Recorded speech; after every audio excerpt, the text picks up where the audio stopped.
All right, here we are. We're going live from New York, from Meatpacking, Frankly Fabulous headquarters, world headquarters here in the Meatpacking District. I just saw Parker Posey on my way over here on Ninth Avenue, walking down, doing my little amble along the Rialto, the Apple Plaza, to steal the Wi-Fi, pirate the Wi-Fi from my pirate radio signal. And there's like a little coffee shop. It's like a little I think they may have sandwiches or something. They've got outdoor seating. So I'm walking along and I see this woman. And she looks so Parker Posey. She just looked like the most Parker Posey. She just looked like this amazing spring flower that was just like really popping. She was telling a story very animatedly to like this guy who looked cool, kind of older or taller. I mean, with like kind of a B-52's sunglasses or glasses, Buddy Holly glasses. He looked kind of like Greg Proops, a little bit, maybe a little cooler than that. But I think that's an auspicious omen for the spring right there, definitely. For the coming months, the coming season, seeing a Parker Posey in full Parker Poseying the fuck out. In fact, I think I can even take my. Is it better with the mask? I feel like it's better with the mask. It's like Batman or Sub-Zero. This is my Sub-Zero mask. Yeah, I think that's a lucky sign. Definitely seeing Parker Posey. I mean, of all the awesome celebs you could see in New York, and I think I remember hearing she lived in Chelsea. Not that that's any business of yours.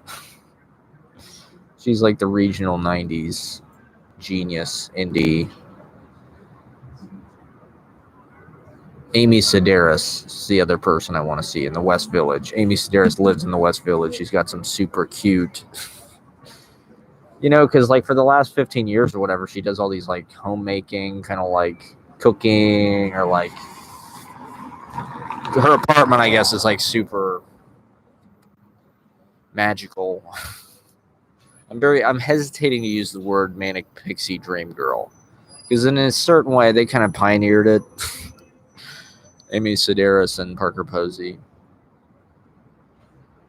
They're like iconic, comedic.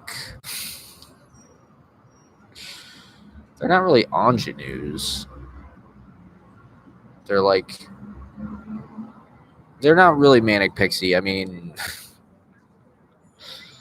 I don't know if I do. Well, maybe. I mean, Amy Sedaris, she's kind of manic. I guess she's kind of a pixie with her cupcakes and shit like that. She's on Bob Dylan's radio show a lot. That's why. What's going on here? I'm hearing some kind of fucking audio. Okay. I'm here to download some work shit, move the rest of my shit into my house. Jabril, my friend Jabril helped me. Good God, thank you, Jabril. Wow. I mean, Jesus Christ. I mean, I've helped friends move before, but it wasn't as bad as I thought it would be. I mean, it was a whole day, but it went smoothly. I was able to get it done how I envisioned. And I brought the truck in 1 mile under mileage, 1 mile under the estimated mileage, and I brought it in early. So yeah, I brought it in under budget and ahead of schedule. But I mean, Jabril, I would have been fucked. He saved my ass. I went to Life Storage. Oh my God, we could do a whole exegesis on storage culture. It really is like this most depressing, suicidal. It's so antiseptic and like industrial, but also kind of like banal and beige and like Dilbert culture and Windows culture and like DOS. I don't know. Storage feels like DOS. in a way. It's feeling like a big floppy drive for your fucking, you know. Is this thing working? Yeah, I think so. I checked it. Baby flat iron. That's what the guy just said. That was pretty good. It's like a baby flat iron. Ooh, the mask kind of keeps me warm. Maybe I'll put the mask back on.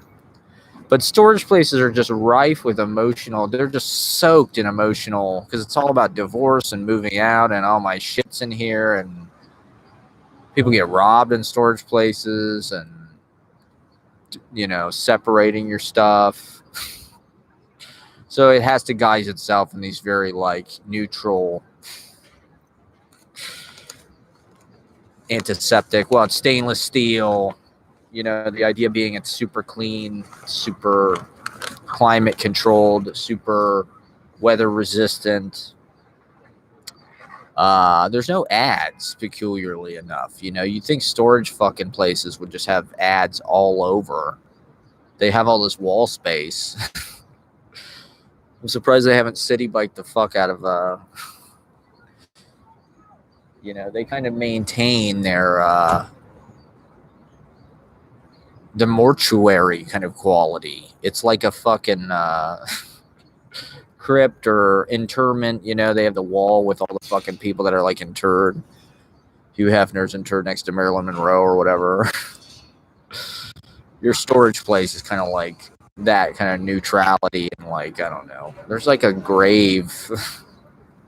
So I don't know. It's just but it's also humdrum and like banal and like fluorescent office. Bureaucratic. It's a bureaucracy of living belongings, the corpses of our possessions, the bodies. So it's just a depressing place to go because I mean we got this storage place at the end of 2019.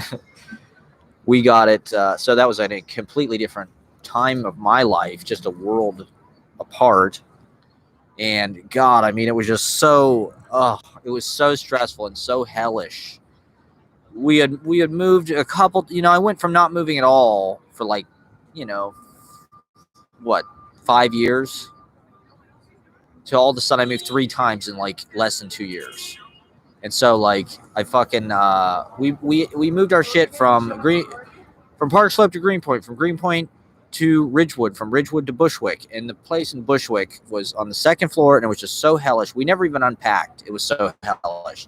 It was too small, and all of our shit just like, that was basically a storage unit. All of our shit was just like in a pile in the fucking room.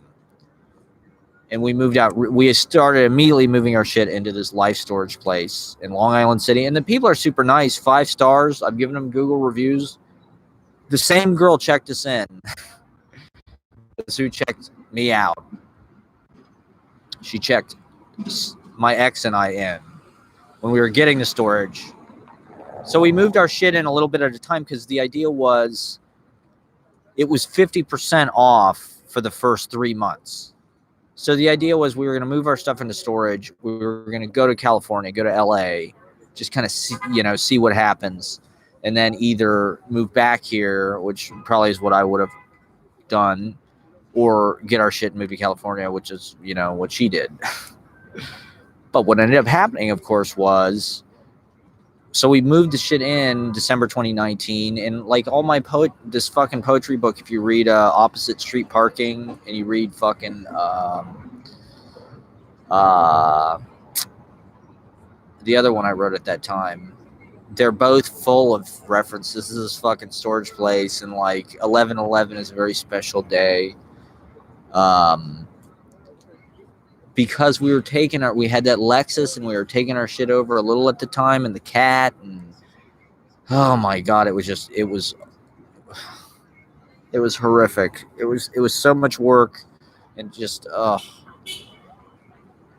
and so I don't have real fond memories of this storage place, obviously. And it's just weird because I was so protective of all my possessions. I feel like my relationship and that whole time, I was just like trying so hard to just like protect my belongings, protect my books, just in the most pathetic way.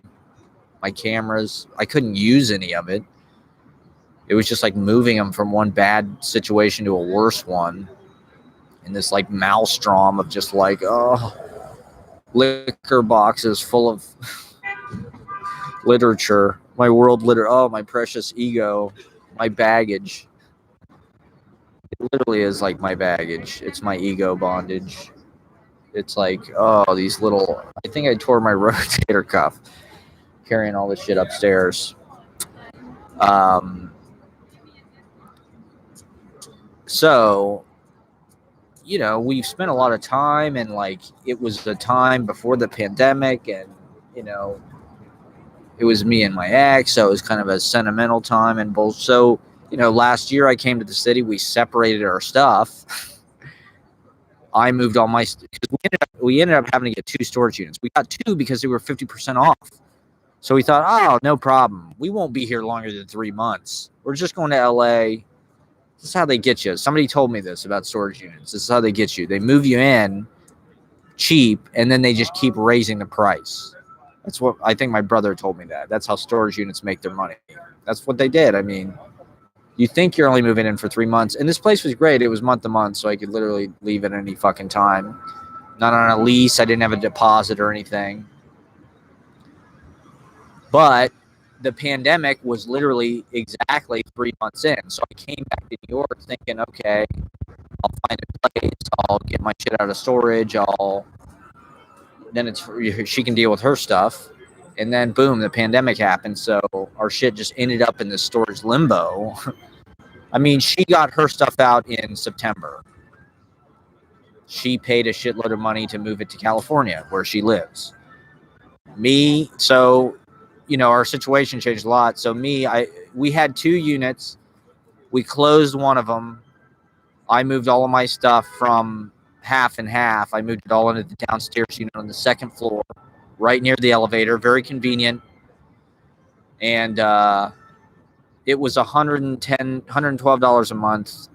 So not super expensive. I mean, considering I wasn't paying rent anywhere, that was like a relatively affordable thing to not have to worry about, you know, and just not have to deal with it. You know, I didn't know what I was going to do. Was I going to come back? I thought about getting my shit and moving it back to Ohio, but, you know, the U-Haul was like, it would cost $1,000 or something. And it just didn't present itself. The opportunity didn't, you know, like the situation, like that solution didn't really happen. And so this is, so a year and a half later, it's just weird. It's one of those things, like, it's one of those deprivations that, like, you just don't even realize how psychologically severe that is until you get your stuff back. It's just like, I was still kind of psychologically tethered to the books and thinking about, oh yeah, my copy of So Going Around Cities is in storage or whatever. And like, it's no problem. It's just in storage. It's climate controlled. But at the same time, it's like, well, you're totally bereft of that. Your life is stripped of that texture. You know, my books are completely like my cocoon and my preferred kind of surroundings and my power in a lot of ways. You know, I mean, there's shitloads that I haven't been able to do. My pandemic would have been completely different if I would have had my books. In fact, it was almost like that fucking situation in The Twilight Zone with Burgess Meredith, where it was like, he's got time enough at last or whatever, you know, the whole world blows up. He just wants to read. So then the whole world blows up. So he's finally got time to read. Then he breaks his glasses. Well, it's like, that's kind of how I felt. It's like, okay, we have all of this time on our hands. I'm getting paid to stay home. And yet my library is 500 miles away in fucking storage. I can't access it all. So there's a lot of projects and shit. It just put me in a whole headspace, kind of intellectually, the texture of the things I was reading, you know, the aesthetic that I sort of have been more into. All of my New York school stuff, appropriately enough, maybe, was here in New York. So all of the shit I've been reading over the past few years, more California authors, LA authors, San Francisco authors, beats, Taylor Mead, Jack Michelin, and then Black Mountain as well, because it's kind of it's kind of connected to Beat and New York School, and they're all kind of ligamented together. But I didn't have my Frank O'Hara books. I didn't have my fucking James Schuyler books. I didn't have my Alice Notley books, or my Charles North books, or my Douglas Crass books, or my fucking Jeffrey Wright books, or any of it. You name it. Bernadette Mayer. Really had, it was all different stuff. There's a lot of Penguin, Michael McClure, Jim Carroll. And it's kind of chilly. I don't know how long I'm going to be out here today. I just wanted to come and give everybody an update. So yeah, it's karmically, it felt like the pandemic was like a time where we needed to pay out the debts, and things sort of magically rearrange themselves and it spit us out, at least me, into my new kind of like paradise. I had to pay my dues. I had some karmic shit that I had to sit through and endure. Something smells good. But I gotta say, it's just things are going, a little bit at a time. I've been here 2 months, so it's been 2 months before I've been able to get my shit. I wanted to get vaccinated, and I wasn't sure how I was going to do it. I wanted to pay movers, but the moving estimates were absurd. It was all like $500, $400 or $500. It's like I didn't have that much fucking stuff. If I could have done it for $300, I would have, but it just didn't happen. So I went and got the U-Haul, and I got to say, my U-Haul experience was pretty good. I was in and out. They didn't fuck me over on anything. I made my reservation super late. I literally made my reservation the night before at 9 o'clock. And it was less than the estimate because I came in under mileage. The estimate was $94. I paid $91. They didn't fuck me on anything. They didn't charge me any cleaning fees or any kind of bullshit. I even was insured. I had a 10-foot truck. All of my shit in there fit in there easily. I didn't have to squeeze or worry about it, The gas in Long Island City is cheap. I literally had to make 2 turns. The fucking U-Haul is on 23rd Street. It's literally 5 minutes from my house. I walked over. 9:30, boom, checked in, boom, the truck was ready. No waiting, no bullshit, no nothing. Ready, on the curb. I didn't even have to drive it out of the garage. Fucking literally drove it straight down 23rd Street, left on 3rd Avenue. Then, boom, right on the Ed Koch Queensboro Bridge. It's kind of bumpy, but it wasn't hard to drive, really. Over the bridge, a couple turns in Queens, boom, I'm at Life Storage, backed into that motherfucker. Backing in the U-Haul, using those goddamn mirrors. The garage doors going up, They got carts at the fucking storage place, so I just loaded all my shit into carts a little bit at a time. 2nd floor, boom, down the elevator, easy into the U-Haul, not a big deal. It took me a couple hours. Closed out, like I said. The people there are super nice. The people at Life Storage, this is why the minimum wage should be $25 or $30 an hour, because they really do care, and they really are committed. This nice woman who checked us in a year and a half ago, she still works there. She worked there through the whole fucking pandemic, for Christ's sake. And I guarantee you that lady doesn't make more than $12 or $13 an hour. She's probably not on a salary, I don't think. But she should be making $25 or $30 an hour because she absolutely is taking care of that place. There was another woman there who had come in on her day off because otherwise she would have, the one lady would have been there by herself. She came from Connecticut just because she works at fucking Life Storage and she wanted to she's committed. Those people should be making $30 an hour. That's what sucks about this country. People do work, and this whole conversation we're having now about the unemployment, and this is something I definitely want to talk about. Oh, people aren't going back to work because they're getting too much unemployment. It's they already cut it a lot. And it's that's not why. First of all, a lot of people have already gone back to work, and they went back to work a long time ago. Like I said, this woman's been at work the whole fucking time. Fucking fast food and shit like that, restaurants. It's understandable people don't want to be working there because it's fucking torturous and painful. And you don't get it at fast food. You don't even make any fucking money. You know, you get $10 an hour or less. And not necessarily that it's pertinent, but like both of the women who work at Life Storage are black. You know, a lot of people who work in these retail jobs, customer service, are black. They get paid not enough money. Like, they are working hard. They're committed to their jobs. They are dedicated employees. They are the caretakers of these places. They run these fucking businesses. This woman checked us in. She really cared. And she was on her shit. You know, they were honest with us the whole fucking time. You know, I'm satisfied with my experience with Life Storage.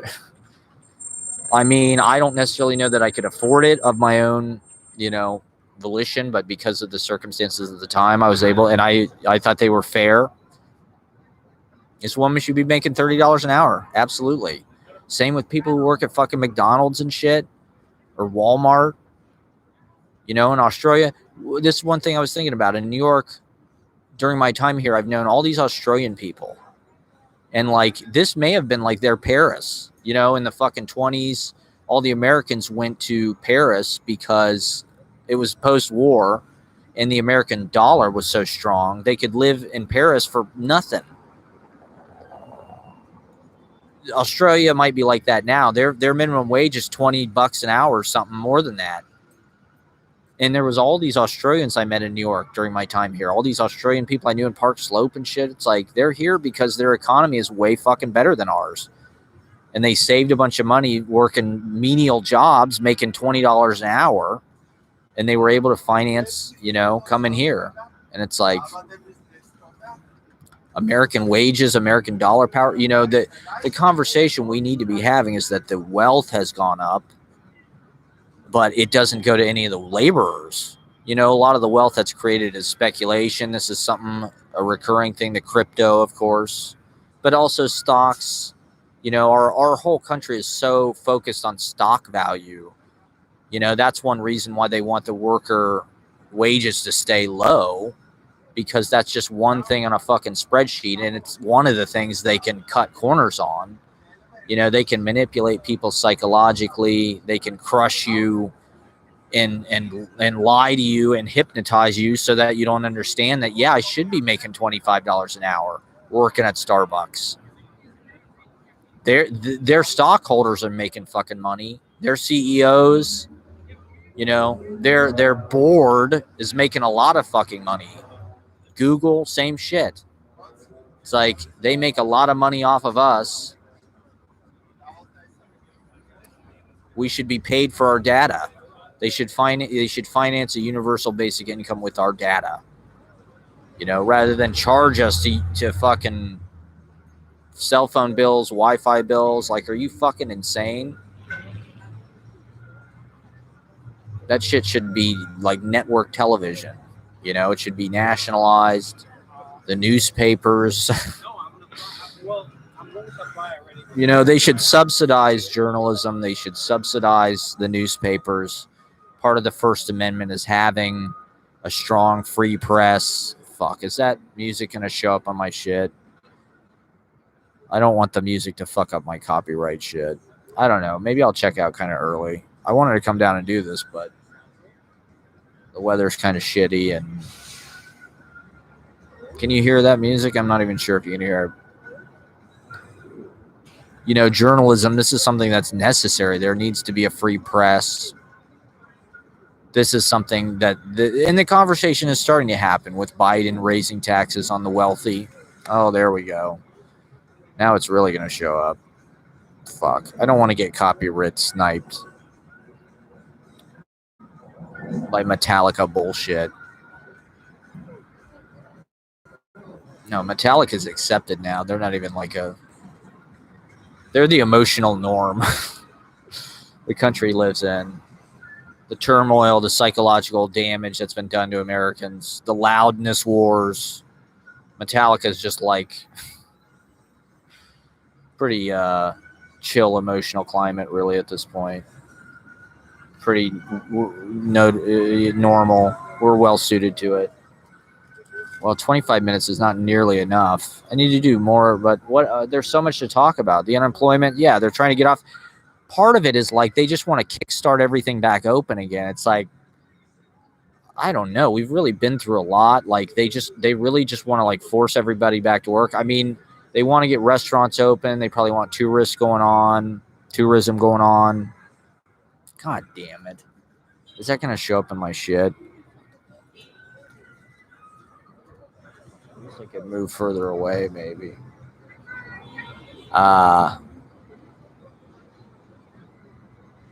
Like, give people a few months just to fucking enjoy themselves. We've all been through a lot. Like, is it really going to be the worst fucking thing in the world if, like, people just get to relax for a few more months? I mean, it's May. We're talking about September. That's 3-4 months. Like, and to be honest, like, we're not through this. We're not really sure what the fuck. You know, a lot of people haven't taken the vaccine. They said we can't reach herd immunity. This idea that we're just going to kickstart everything back open is pretty optimistic. I mean, I do think the weather's going to help a lot. The vaccine's going to help a lot, but the indoor shit is still questionable. Like offices, my mom said they are going back to their office 3 days a week, June 1st. And they haven't even taken any fucking precautions or anything. She said they're going to be sort of alternating days, but like, I don't even think she said the vaccination is required. They said it's something like they're not even talking about, you know, because culturally out there, it's just a way different thing. You know, a lot of people in Ohio, because of their stupid ass anti-mainstream media or anti, you know, just listening to top-down dictation in that way, they don't want the vaccine. My dad hasn't taken it. I mean, my left shoulder has been hurting where they shot it in, to be honest. That muscle has been kind of sore.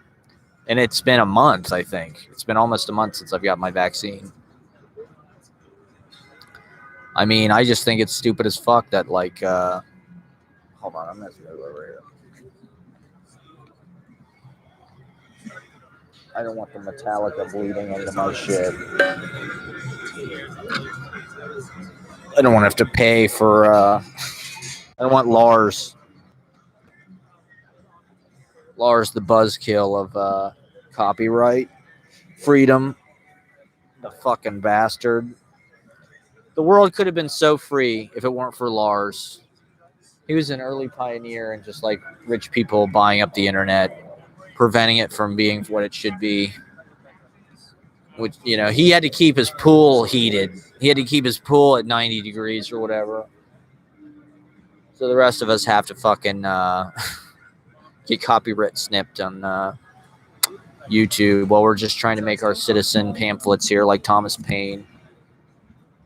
Should I put my mask back on? I don't know.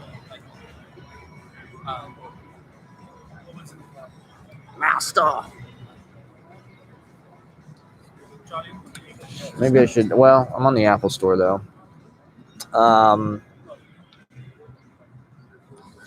Psychological damages, emotional damages, the amount of time that was stolen from us. And the money goes back into the fucking economy. You know, that's the thing is like, whatever unemployment money they're giving us, we spend it. We spend it in restaurants. We spend it, you know, on rent. We spend it on gas. We spend it on traveling, airline tickets, hotels, Airbnbs, Ubers. Like, you give people spending money, it just is, it's all fucking monopoly money. The real money is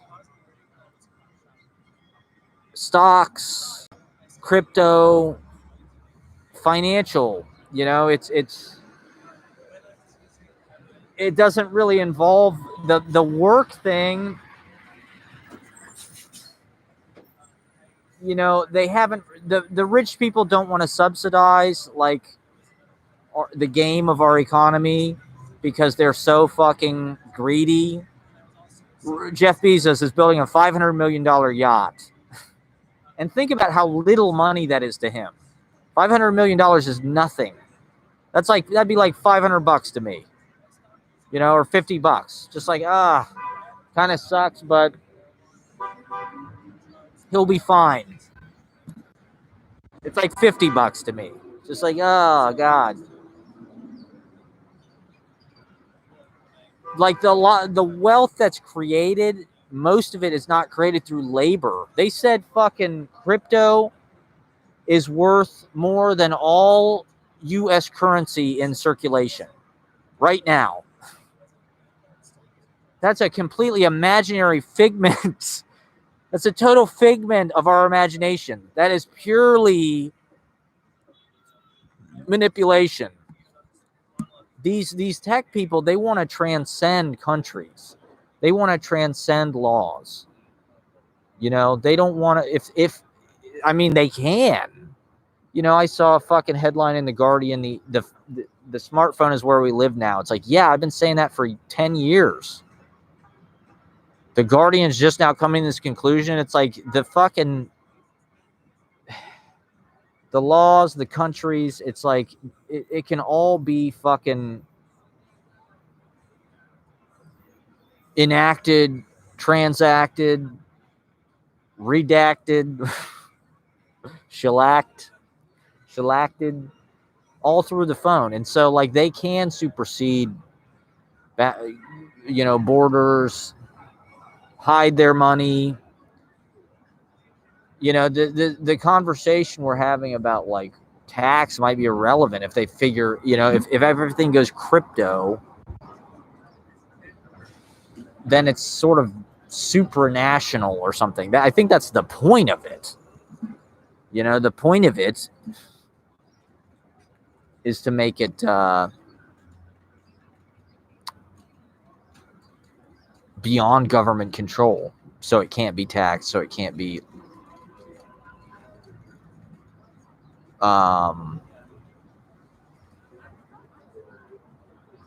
the perverse thing to me about it is like, why does it require all this electricity? Like all these servers and shit? Like it's an imaginary thing, right? Like can't they just like, I don't know. It's one of these things that like, it's so fucking, it's just a novelty and it's so fucking stupid and kind of like, it has like the lack of, it's sort of like perplexing, like a lot of novelty stuff where you're like, what the fuck is, like a lot of fads are like that. Like really? Fidget spinners, that's popular? That's fucking stupid and insane. Like crypto, Dogecoin, what? I don't get it. It just uses a bunch of electricity and like it's like based on a stupid misspelling of the word dog. Like it's just like the stupidity. People think that Elon Musk is Nikola Tesla, but he's not. He's Howard Hughes. He just hosted Saturday Night Live. I was reading a little bit about Nikola Tesla because we saw the other day there's a Nikola Tesla street on 40th Street. And, the reason for that, I didn't know this, but Nikola Tesla spent a lot of his time in New York and did a lot of work here. I think he worked for Edison and he worked at he had various shops. He was kind of like a tech entrepreneur in that at certain times he made a shitload of money with his patents and things and could kind of open up his own, so he probably had he had various studios and things around the city where he would fuck with, alternating current and shit like that. He was trying to put together Wi-Fi type technology. He wanted electricity to be wireless and communications to be wireless and shit. And this was in the 1890s or whatever, And he did a lot of it in New York. I guess 40th Street, where that sign was, he had a studio up there. He had one on Grand Street, just various places. So he was he was an immigrant. I think he was, I'm not sure. Was he Polish or Russian? I'm not sure. But he had kind of a classic. He came here. He worked his fucking balls off. He had menial labor jobs, even though he was educated, I think where he came from, maybe he had a good education.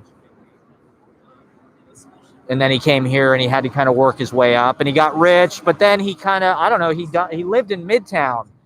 His later life, he just kind of ran up all these fucking hotel bills and didn't pay them. He'd stayed in the New Yorker Hotel or the Waldorf for years. And then all of a sudden, they'd come and try and collect and he'd say, well, hey, I don't have any fucking money. So they'd kick him out. Then he'd go to the next Hotel Pennsylvania. I kind of like that. Maybe Frankly Fabulous can get a lifestyle like that after, in my later years. I can just bounce from hotel to hotel in Midtown, from luxury hotel to luxury hotel, just running up fucking huge bills. Elon Musk seems more like Howard Hughes in that he's just kind of a celebrity, and like Howard Hughes built all these fucking airplanes and shit. The Spruce Goose, is something fucking Howard Hughes did too, was like date all these Hollywood chicks. He dated Jean Harlow or Catherine, the movie with Leonardo DiCaprio. The kind of high-flying grandstanding, but like what does it really add up to? Like Elon Musk's going to go to Mars. All right. I heard fucking Joe Rogan, right? Joe Rogan say Elon Musk one of the smartest people who ever lived. It's like, you're out of your fucking mind. He's not Tesla. All these fucking Ayn Rand entrepreneurial tech worshipping spectrum on the spectrum, they all worship Tesla. I don't know why. I guess because of his scientific genius, the magic. I think even Einstein, thought Tesla was fucking smart, so okay, whatever. But Howard Hughes is more, to me, he's more just like media fucking hype. The fact that is he the richest person in the world? Like a neck.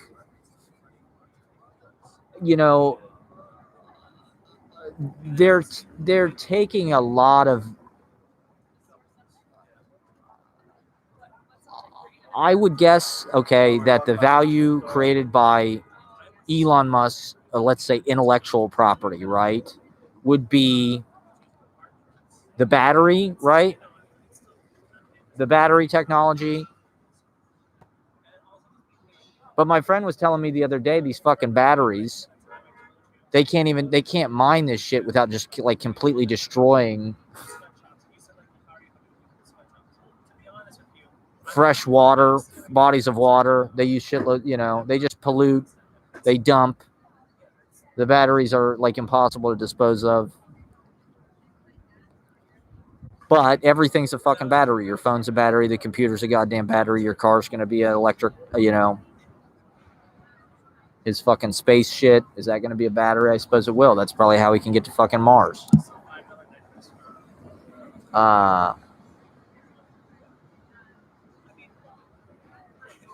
It's just about, it's about energy, and it's about how we get places and how the energy is used, the resources, the cost of that.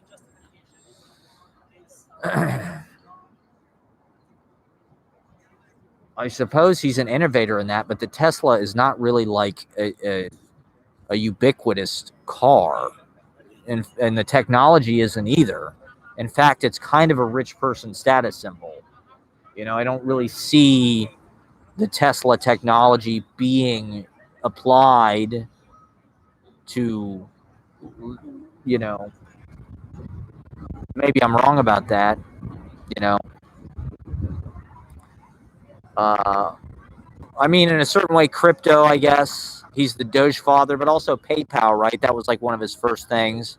And PayPal is sort of all about being transnational and being sort of, I mean, do you get charged tax on PayPal? Probably. I'm not sure. They take a percentage, of course.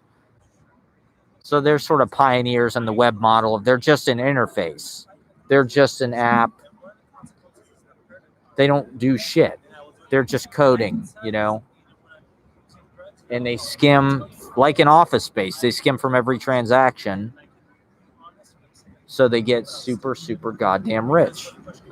That's what all of these fucking apps do. Uber, they just skim from every fucking transaction. Every transaction, they charge a fee. And they get rich as hell. Just because they created the fucking interface. It's absurd.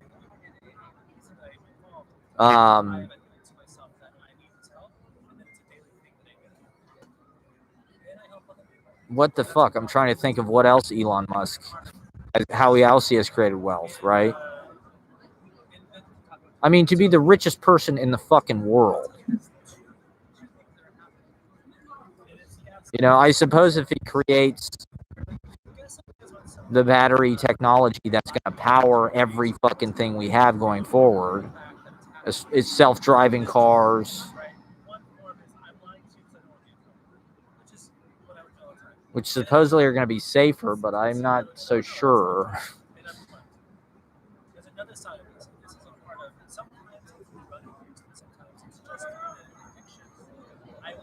I'll believe it when I see it, you know.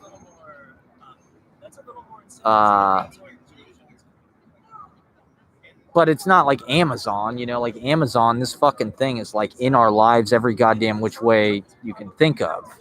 Everybody orders everything off Amazon. The trucks are everywhere. It's like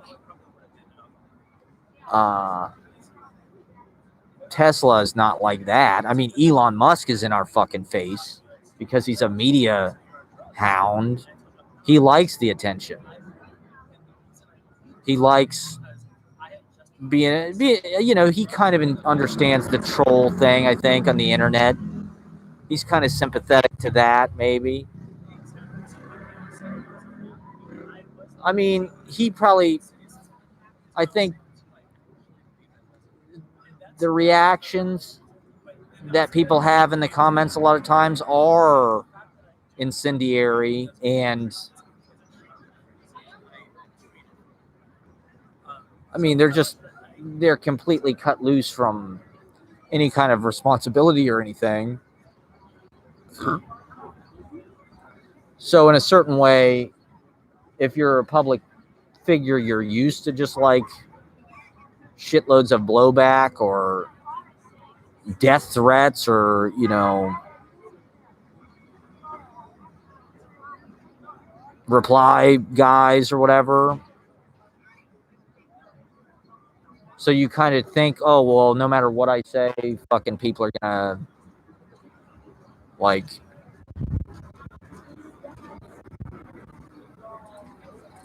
roast me or say dumb shit. So I might as well say something that's like, you know, you kind of make a game out of, you know, that it's like being a heel. You know, it's like, you know, the boos are coming. You know, this is going to piss somebody off. So you troll them.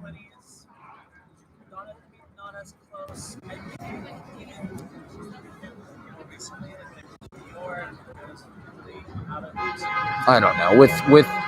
With owning the libs,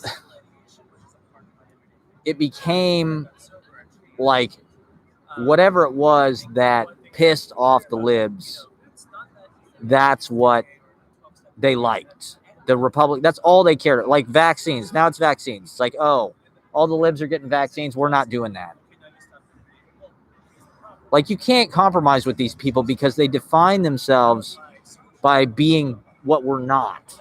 You know, whatever we're being told to do. Oh, we're all getting vaccines. We're getting, oh, did you get your Pfizer? Oh, I'm not a sheeple. I'm not doing that. You know, I was thinking, well, like, why doesn't the left doesn't really work this way? Like, psychologically, people on the left just don't, they're not really amused by that. But it's like we have plenty of people who piss off, you know, like Pelosi. All you have to do is mention Pelosi, and every right-wing person will go, oh, God. You know, if we wanted to own the fucking, you know, right, all the repubs, we just, like, you know, we'd boost Pelosi every fucking chance we could get. Oh, they hate Pelosi. Put Pelosi on more. Let's get Pelosi doing some dope shit. Or Hillary, you know, they hated fucking Hillary too. It's like, why not use? Well, like I said, psychologically, the left, they're just not really like motivated the same way. They're not like, they don't like to see people flinch or get scared. I think people on the right are amused by that. Oh, you little baby. You got to be tough.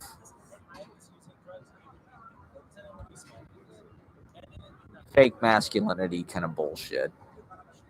A lot of the right is just sort of like cosplaying antiquated ideas of masculinity. All right, well, the cops just left, so I'm going to take a little break here for a Segundo and light up to start a little halfway. Thank you for watching. If you're out there watching, I know nobody is. But we're going to keep streaming anyway. We're connecting the dots. You just got to connect the dots. That's what this is about. We get out here when we can, and we touch base. You know, Elon Musk hosted Saturday Night Live.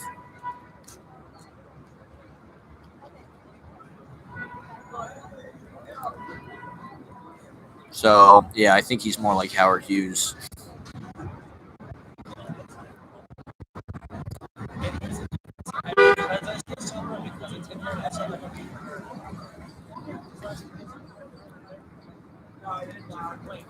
I think this is kind of our chance for a general strike. You know, we're at this moment where,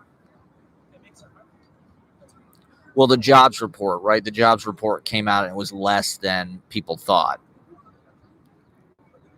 It was like the weakest jobs report, I don't know, in a while. You know, but it's like, come on, we're in a fucking pandemic. And it's like a lot of the people who have gone back to work probably could. And I don't know. This is just a Republican hype-ass talking point. It's like, oh, we can't get people to go back to work because they're getting paid too much on unemployment. Like, for me, it's like my industry really hasn't opened up that much. You know, like schools are not really going to open again until the fall. Like, there's nothing I can really do until then, you know?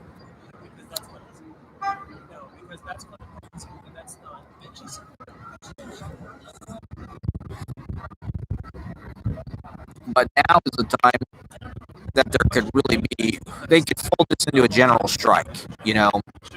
If they say, if we really make this like an intention, like we aren't going to go back to work until we get fair wages, you know? Like they want to raise the minimum wage to $15 an hour. And that's cool, but it's like, like I was saying earlier, it's obviously not enough. I mean, I think, you know, if America, let's just say for a second, let's humor the idea of America and say that they want to sort of lived up to their best ideals. I think what should be offered here, you know, I mean, in a certain way, capitalism doesn't really make sense for democracy because it's so competitive. Democracy is about the good of all people. And so financially, it should be the same. Not necessarily that it needs to be communism per se, but like if you work full time, you should make $25, $30 an hour, and you should be able to afford like a good life. You should be able to like go out to eat in a fucking restaurant or go to a show or buy a house or buy a fucking boat or have a car, or I don't know how people make it work right now, but now you get paid $8, $9, $10, $12 an hour, maybe. I mean, 15 is not even that much. Working in a restaurant making $20 an hour as a waiter, have an okay life, but it's like that life was just too hard to be sustainable. You can't do that your whole career.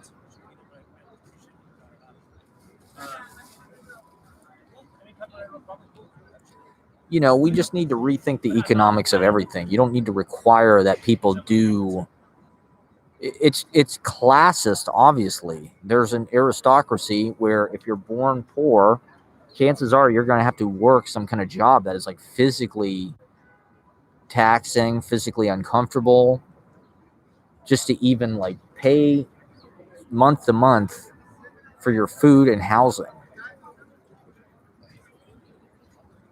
With like a small clothing allowance, a small allowance. I mean, Americans in particular have so little time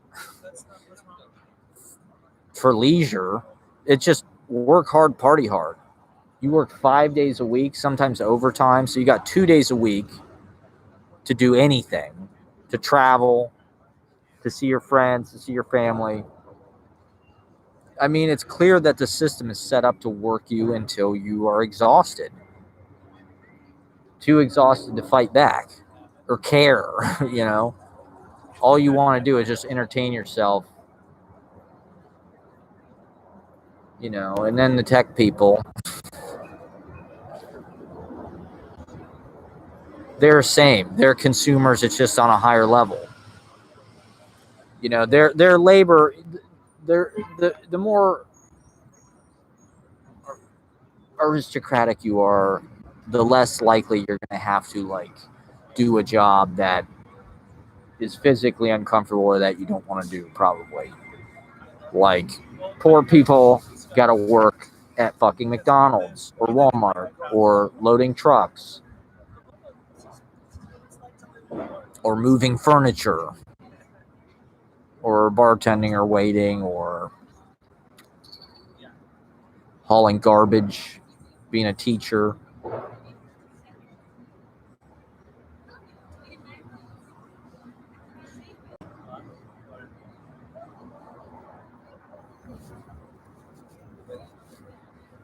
I don't know. Now it's going to be an interesting time to see. I don't think that they will, but I think we should co-opt this energy. The idea that these restaurants, you know, fast food, Hardee's can't open because nobody wants to work there. It's like, good. Let Hardee's shut the fuck down. Like, Hardee's blows.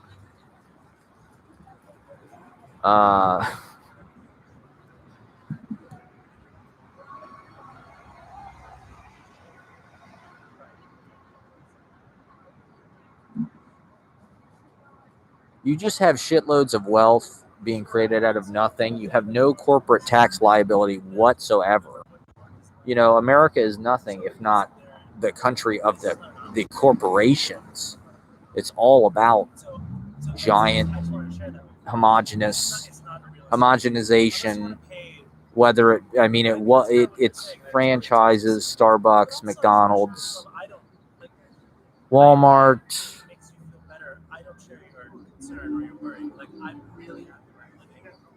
Panera, whatever, you know, Burger King, BP, Shell. It's all corporations. It's all corporate everything. The corporations are people, so it's incredibly hard. You know, everything caters to the success of the corporation, not really to the individual, not to the real person, you know, to the corporation, which somehow has the rights of a person. But in a certain way, I mean, that makes sense. America was founded by these corporations, you know, the Jamestown Company or whatever, and they're all slave fucking traders. They had a business interest here. They knew it was the sweetest fucking, you know. Think about how generous this country is as far as the farmland, the natural resources. It was founded, it was this population seeding by genocidal exploration, manifest destiny, business. I mean, it still is. It still is. Like, I mean, that's why the work culture here is so deep, because it's like the deal is you come here to work your fucking balls off. I mean, they just kind of switched it. It's like now you work your balls off, but you don't get anything for it. I think that's what people have lost track of. You know, it's one thing to work, but everybody is addicted to this work culture and they're just not getting fairly rewarded. Everybody's an independent contractor. They have their own tax liability. They have to pay for their own insurance. If you work less than 32 hours a week, you're not a full-time employee. You don't get any kind of benefits. The unemployment system they want to kick you off of. They want to give you as little money as possible. The whole public opinion is with them, because it's like, well, it's our money. We can't be paying for these people to sit at home. The amount of, the real welfare recipients are the corporations who have no tax liability whatsoever. They pay less money than you or I or anybody making less than $100,000 a year. They don't pay shit. And they take everything from this country. They take the resources, they take the labor of the people, the bodies, the blood, sweat, and tears, the time, the land. And they don't pay, they use the roads, they use the fucking water, they use the electric grid. They don't pay shit. They don't pay a single fucking dollar in taxes. Like, to me, it's like, and I've probably said this a million times, but it's so clear that they're going to automate a lot of the manual labor shit. Manufacturing kind of jobs are not coming back because we don't make anything. Everything is in the phone. If you're going to manufacture something, you need to learn how to code some shit, because that is where shit is getting invented. Everything is just about, how can I tether it to my phone? As physical objects, I don't know if people are really fucking with that. Everything's, I mean, how much time do you spend on your goddamn phone? 60% of your whole life is either on a phone or a goddamn computer. So, like,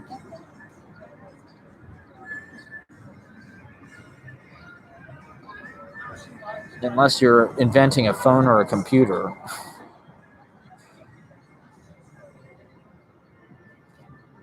I don't know that there is any interest,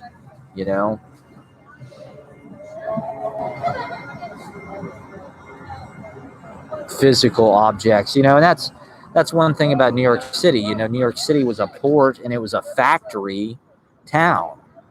The factory, Andy Warhol, it was the place where things were manufactured and sent out. It was the biggest one. Every one of these fucking buildings, meat packing, they're packing meat to send places.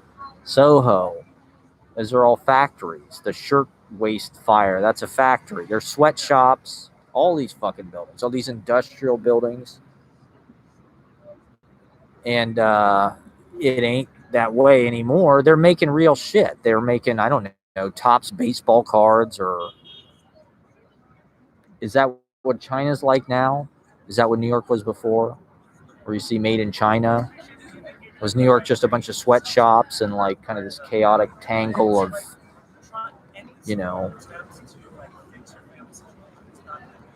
hovels and inhumane kind of hive-like apartment buildings with no natural light and no windows?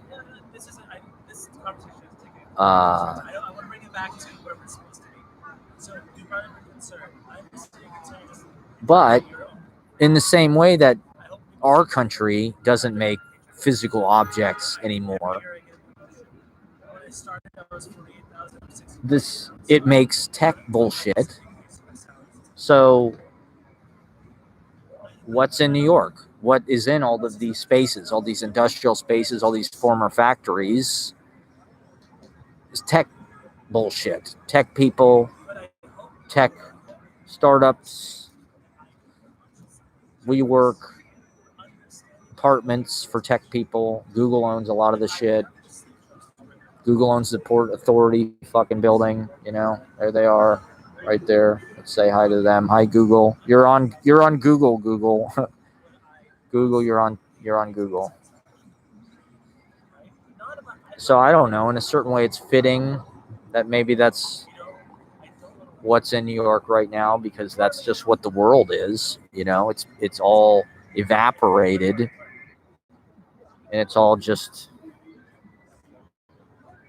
I don't know, emotional manipulation, tweaking your brain chemicals with personal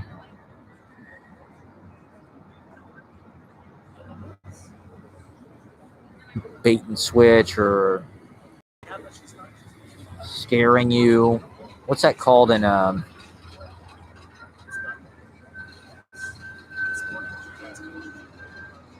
it's like a horror movie. It's all about like startling you, shocking, sending you through some kind of like intense emotional response. But I saw Parker Posey today, so I'm not worried about it. I literally saw fucking Parker Posey on 9th Avenue,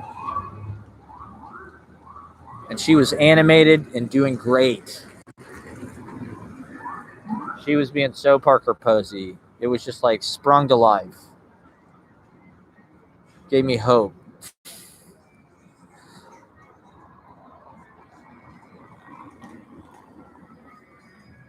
Like there's how much actually needs to be done to make the world go round? Is there some way we could reorient our, let's say, economy, so it would be some kind of mutual service thing, whatever we couldn't automate? It'd be like the Park Slope Food Co-op. You know, you have to work 8 hours a week or something, doing kind of menial, you know, upkeep of, you have to, I don't know, work in a you know, people want to go to restaurants.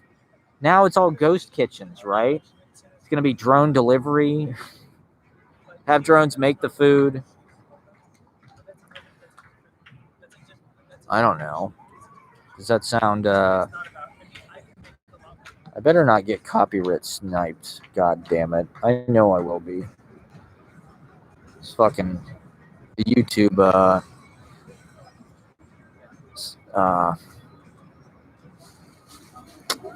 skimming has gotten too scanning has gotten too good. The computers, they've beaten us. Well, I don't know. Artificial intelligence, is it going to ever understand what it's really like to be us? Is it going to really, could our artificial intelligence ever explain to us what animals are thinking, what animals are feeling? Could artificial intelligence tell us if God were real and what the truth about the universe is? You know, could artificial intelligence do this? Could artificial intelligence analyze, compile, metabolize, and, you know, spit out, regurgitate this matrices of the situation as I see it, the lay of the land, the current issues of the day, the socio-political techification of the loft aesthetic? I just think it's boring that tech has become everything. Because all the wrong, I mean, this is just, oh God, it's something, all the wrong people are in charge of it. There's no soul. You know, there's no funkiness. It's just a bureaucracy of efficiency and clicks, and it's sort of merciless about that. You know, the ways they try to like Google, oh, look, the Google logo is Harriet Tubman, or the Google logo is Willy Wonka or something. It's like, what the fuck? Don't bro me if you don't know me, type thing. Don't try to relate to me like you're a real thing, because Google is just a Soviet mega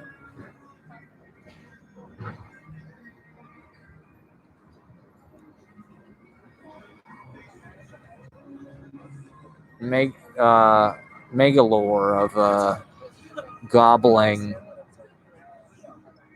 Well, that's why I'm talking about artificial intelligence. Is it's trying to predict our behavior, so it can get us to click things, so it can take more of our attention. You know, that's really their intention. What's going to stop them? You know, they want us 12 hours a day. You know, every week we get our screen time report. Mine was down 20%. It's only up 6 hours a day. You know, they want you every waking second. That's how they make money, right? So they're not in the business of saying no to that. You know, they're capitalists. They're a company.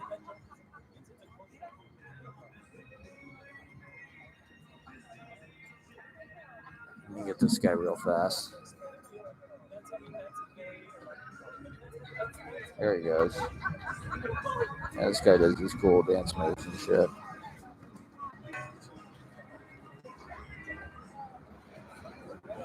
Pretty nice. Only in New York.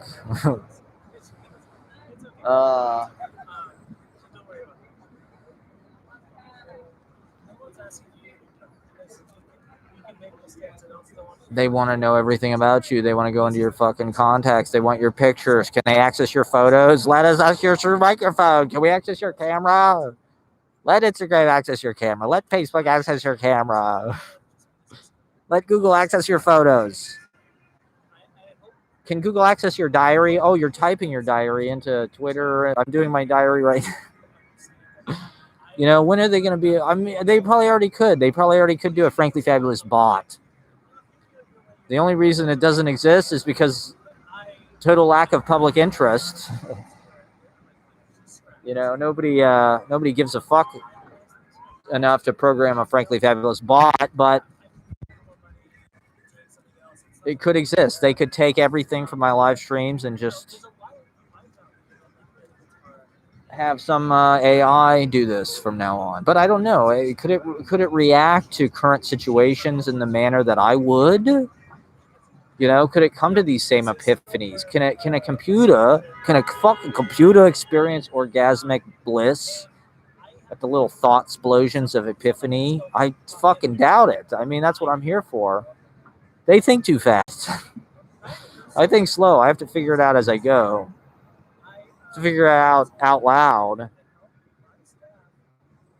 I work slow. I think slow. Like this moving thing. It took me 2 months. But it was right. I got it done. We got it done. Jabril saved my ass big time. And, but it took me 2 months. I wanted to be vaccinated first, you know. And so, my billing cycle was coming around. That put the pressure on. I did it literally on the last day. My billing cycle came up at the 9th. So it's like, well, I didn't get my vaccine until April 12th. I couldn't have done it before April 9th. So I did it really at the best possible time, actually. And now I've got all my books. All my powers are restored. You know, the thing is, like, a lot of these books, I'm like, I think in a weird way I was expecting to find something new or unexpected. I was expecting to, like, look in these boxes and be, like, surprised. Like, oh, yeah. But it was weird because most of my books are really old, I would say. The thing that struck me most about unpacking was how much of my stuff I could probably get rid of. Like a lot of these books from when I first came to New York, I just don't they're not really relevant to my thinking anymore. You know, like all these fucking Harold Bloom books.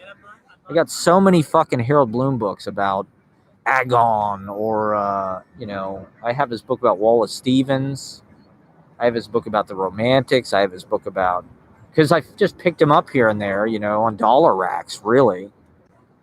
And they're good. They're academic, fucking, or like I've got a biography of Mayakovsky that weighs about 8 pounds.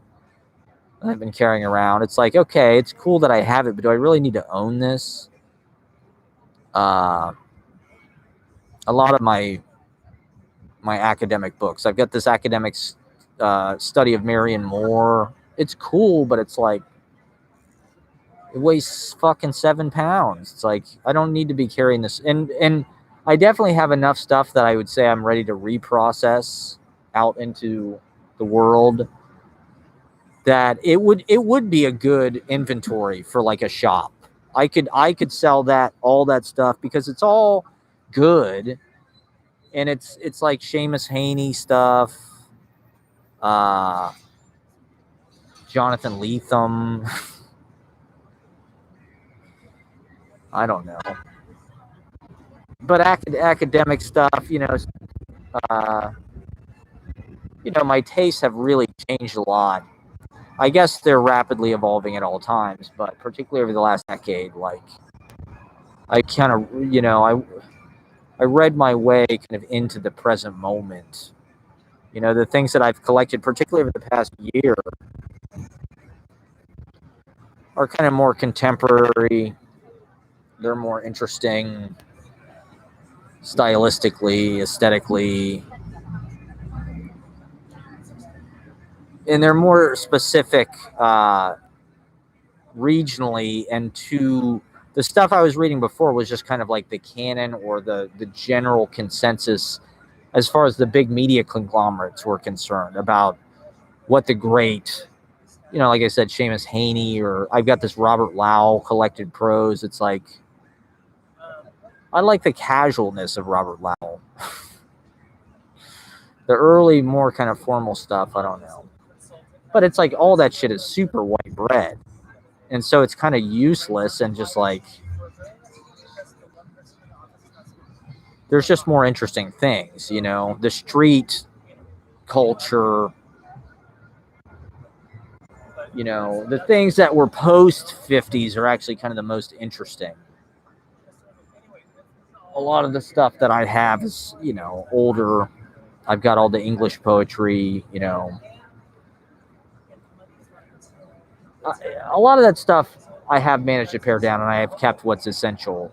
But there's also certain things that's like, God damn, I've got Vanity Fair and Trollope and Thackeray. I've got these two novels that are both like 900 fucking pages, and they're beautiful. They're like twins. I found them both on the street in Cobble Hill. Most of my shit I just found on the street. That's why I feel like I can sell it and it'll actually be a big profit. Because like I said, I found these they're beautiful. They're Oxford classics or whatever, but they're huge. I've been carrying these around from apartment to apartment just because I've never read them. They're way too long. And like I take a look at them from time to time, but they're more like totemistic, But it's like I could probably sell these things. I don't know. I don't need the money, but I think it would be a good way to like meet people. I could have a table with my books, with some of my pamphlets. Maybe I could have a typewriter so I could be one of those guys like, I'll write you a poem.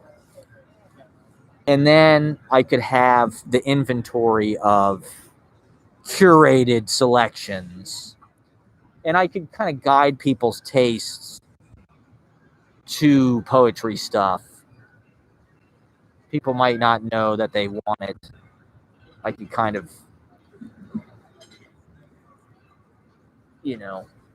explain to them why they why they do want it. Let me see here. Is that right?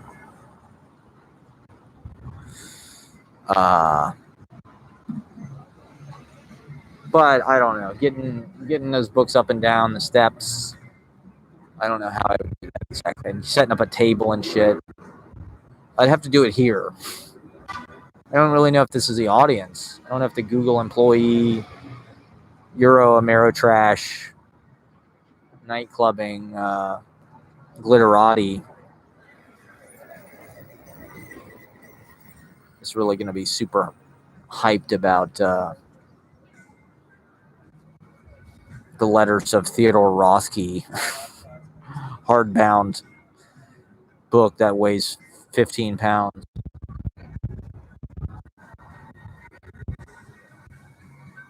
But I don't know. I think that's a good place to be.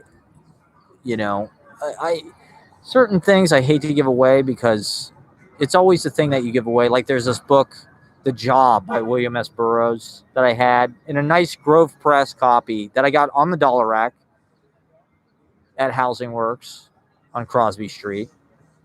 And I read it. I did read it. And I thought, I don't need this anymore. I read it already. And it's William S. Burroughs. I don't really like William S. Burroughs that much, Or I've never read William S. Burroughs, to be honest. He kind of freaks me out. His reputation precedes him. And, but then a couple years later, fast forward a couple years, so I left it at the house. I left it at this house that I moved out of, the Slooge. And I may have even put it on the street. I don't know. I think I left it at the house. But fast forward a couple years later, I'm at this fucking Bernadette Mayer reading, and somebody asked Bernadette Mayer about the long poem. Just to sort of talk about the long poem. What is it? And she sort of went on for a second, and talked about this and that. And then at the very end, she said, have you ever read, do you know The Job by William S. Burroughs? She's like, get that. It's in that. It's all in that. So I was like, oh my God. So I went home and looked for it. I was like, fuck, I gotta check this book out because Bernadette Mayer recommended it. And I don't have it. Lo and behold, I don't have it. Of all the shit I kept. Thomas Mann, The Magic Mountain. I've got these massive editions of Proust that are like from the 30s or something. Modern Library. They're beautiful. They're purely ornamental. They're just so I can gaze upon them and marvel at my intellectual. Wow, look at those Prousts. I'm stewarding them through the world. They're magic. They're like these big trunks. They're like big golden trunks. And they're impossible to read because it's Proust. So it's all, 6 books or however many books it is in 2 volumes. And like, they're both 1,000 pages and the fucking print is that small. There's, every page there's, 1,000 words on it or something. It's like, you can't even read it. But they're just cool. I got those on the dollar rack at Housing Works when they had a dollar rack. Now these places, they can't afford to have a dollar rack anymore. I don't know what I'm going to do. My only place in society. I'm becoming eliminated. They're eliminating my position in society. I'm going to have to figure out how to become economically viable somehow. Get a job at the grocery store, I guess. Like all the other losers. All the other losers and haters. All right. Well, we're coming to the end of our show. We're on 19%. Thank you for watching. It's been an hour and 20. Did I talk about everything I needed to talk about? Make sure you like and subscribe. It's the Frankly Fabulous Hour. Live from Manhattan. Here we are. Reporting to you from the street. Calling it like we see it. Bob's songwriting advice. What's going on? Just write about what's going on. That guy walking down the street. Maybe he's walking to cheat on his wife. Maybe he's walking to... What's he trying to hide? That guy riding his bike, where's he going? What's going on? See what's going on. Talk. Find out what's happening. The news. I like to offer my take on the headlines. I don't really read the articles. I'm behind all the paywalls, so I'm not actually that well informed other than what I see with my own two eyes. What I hear through the grapevine, through the telephone of my friends and family, who I don't, mostly everything is on Twitter. I think, I don't know, Twitter, I hate to reference it. It's unfortunate that it's called Twitter and that you have to say tweeting, because it is kind of a big part of our lives, at least my life in a way. It's sort of like the endless cocktail hour, the endless cocktail party. And it is like a living newspaper. It's more DIY and more kind of fun size, and it's a collage. It's an oral history.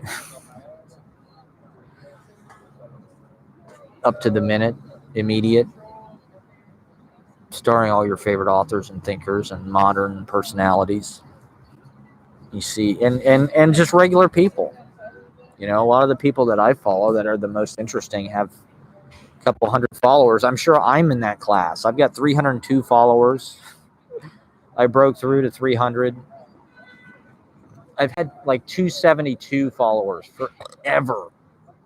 Literally since like 2010. I don't even know how I got that many. But somehow I got 272 followers. In the beginning, I just followed every lit person. Everybody was like hashtagging or promoting a book. All these horrible self-published DIY like romance. I think that's like the bulk of my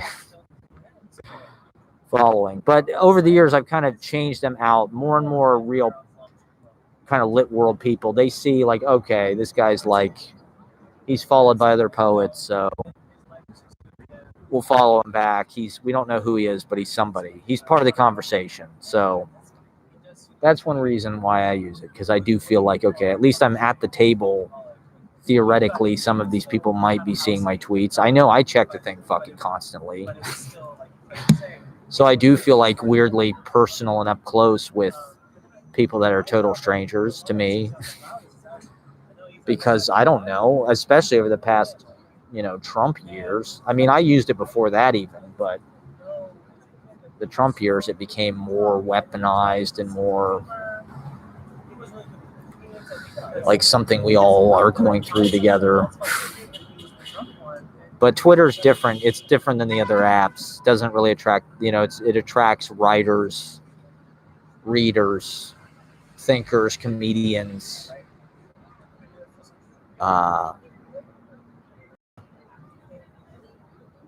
Maybe there's like an ego thing or like a FOMO thing. People that like gossip, people that like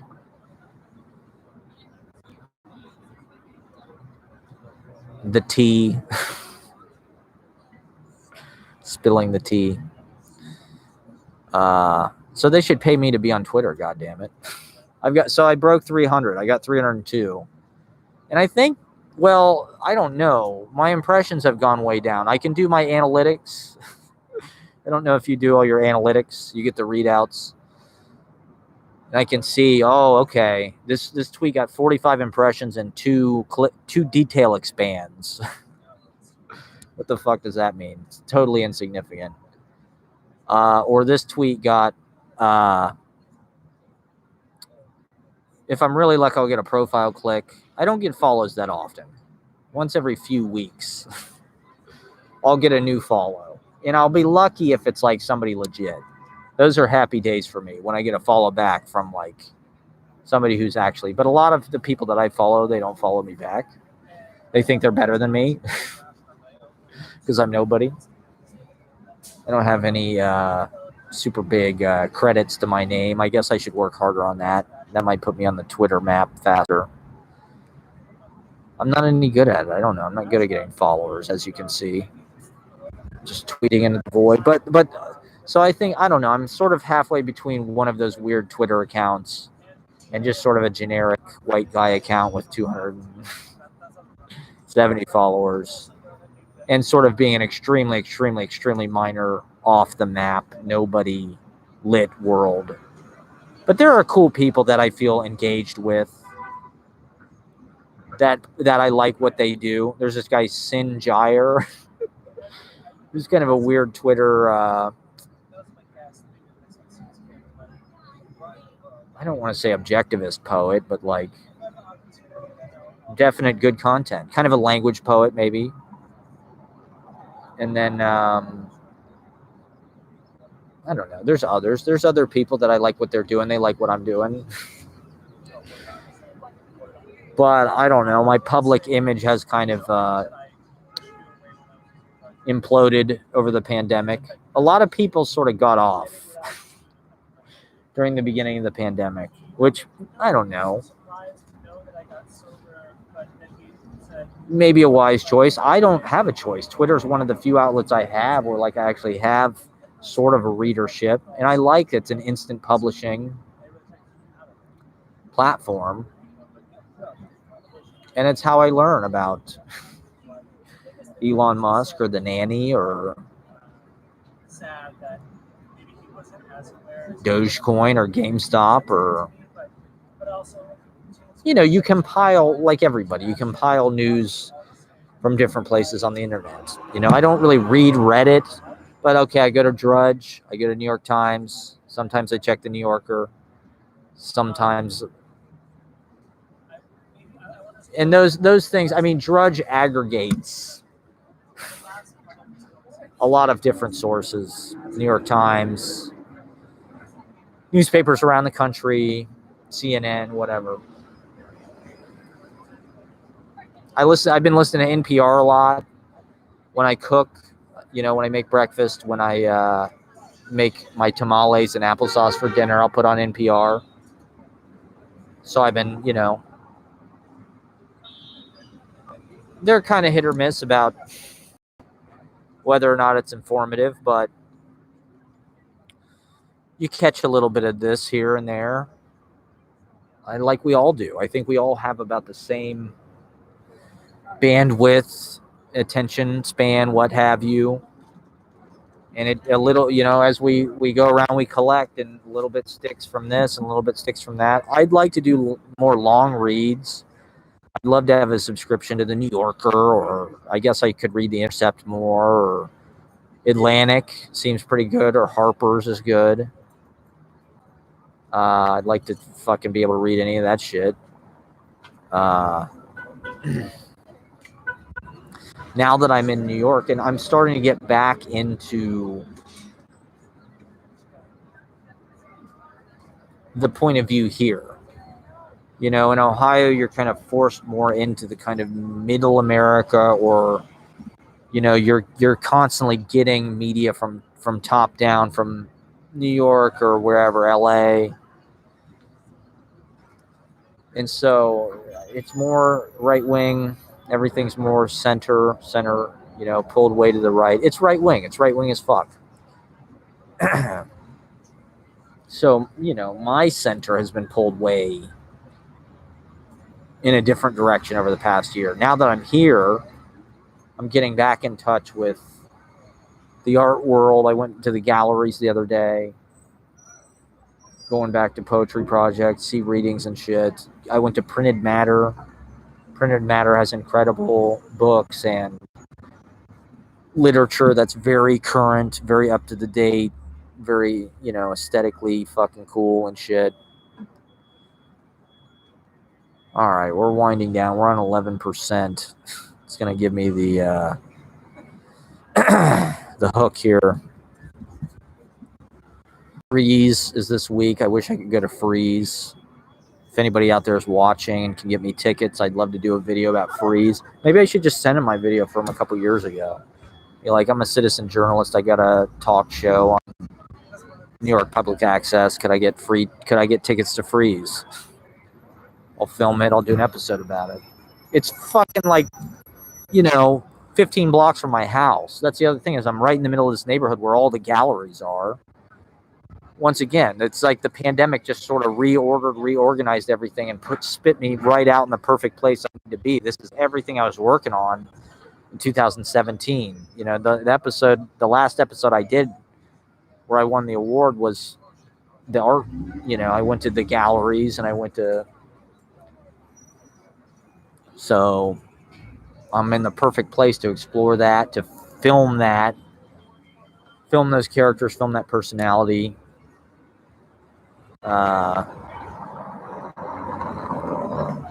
And you know, there's better ideas. There's more radical ideas. You know, there's just a severe famine and drought.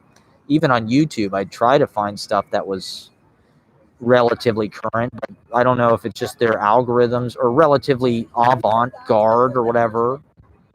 But they just feed you stuff. It's like they feed you Bill Maher, they feed you Joe Rogan, they feed you Jordan Peterson, they feed you fucking Russell Brand. It's like they feed you the same shit. It's like, why don't feed me Mackenzie Wark or feed me Beefo or feed me, I mean, feed me Beefo.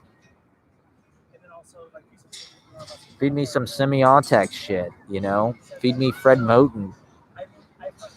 Feed me the future. Like, this is a tech app. Like, give me some cool ideas rather than just like this warmed over right-wing insanity.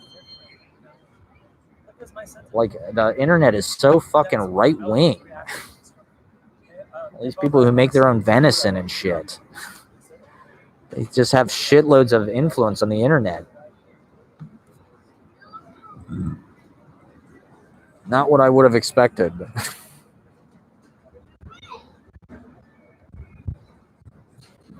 All right, well, we're wrapping up. It's the Frankly Fabulous Show. We're live from Meatpacking. If you want to look around, yeah, third last seconds.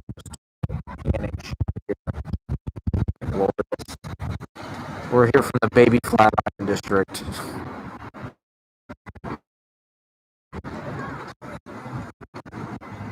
Signing off. It's the Frankly Fabulous Hour. Your Mac will sleep soon unless it's turned into a power outlet. Thanks a lot, Elon Musk, you fuck face. Hope you go to hell, you old bastard.